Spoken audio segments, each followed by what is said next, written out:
There's a chart I saw recently that I can't get out of my head. A Harvard business professor and economist asked more than 5,000 Americans how they thought wealth was distributed in the United States. This is what they said they thought it was. Dividing the country into 5 rough groups of the top, bottom, and middle 3 20% groups, they asked people how they thought the wealth in this country was divided. Then he asked them what they thought was the ideal distribution. And 92%, that's at least 9 out of 10 of them, said it should be more like this. In other words, more equitable than they think it is. Now that fact is telling, admittedly, the notion that most Americans know that the system is already skewed unfairly. But what's most interesting to me is the reality compared to our perception. The ideal is as far removed from our perception of reality as the actual distribution is from what we think exists in this country. So ignore the ideal for a moment. Here's what we think it is again. And here is the actual distribution. Shockingly skewed. Not only do the bottom 20% and the next 20%, the bottom 40% of Americans barely have any of the wealth. I mean, it's hard to even see them on the chart.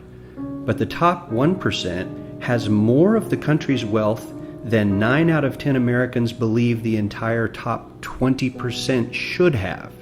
Mind-blowing. But let's look at it another way, because I find this chart kind of difficult to wrap my head around.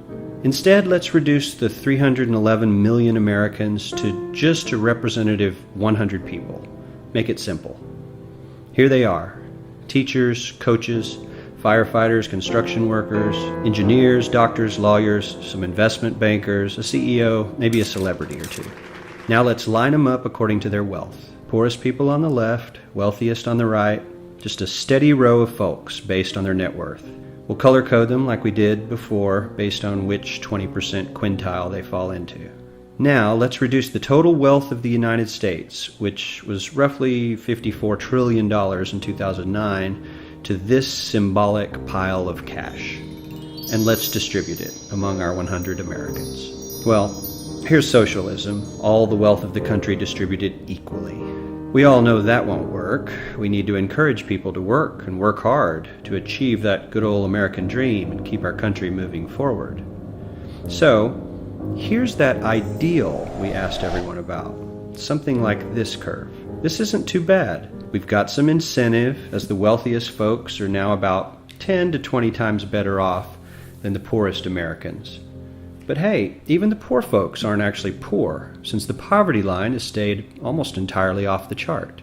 We have a super healthy middle class with a smooth transition into wealth. And yes, Republicans and Democrats alike chose this curve. 9 out of 10 people, 92%, said this was a nice, ideal distribution of America's wealth. But let's move on. This is what people think America's wealth distribution actually looks like. Not as equitable, clearly, but for me, even this still looks pretty great.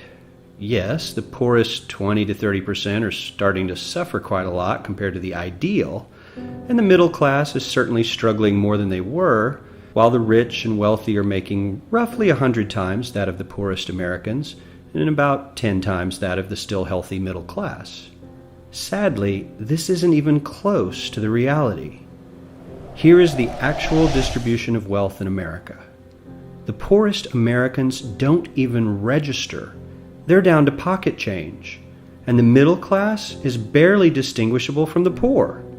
In fact, even the rich between the top 10 and 20 percentile are worse off. Only the top 10% are better off. And how much better off?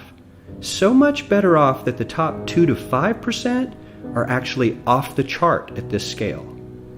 And the top 1%, this guy, well, his stack of money stretches 10 times higher than we can show.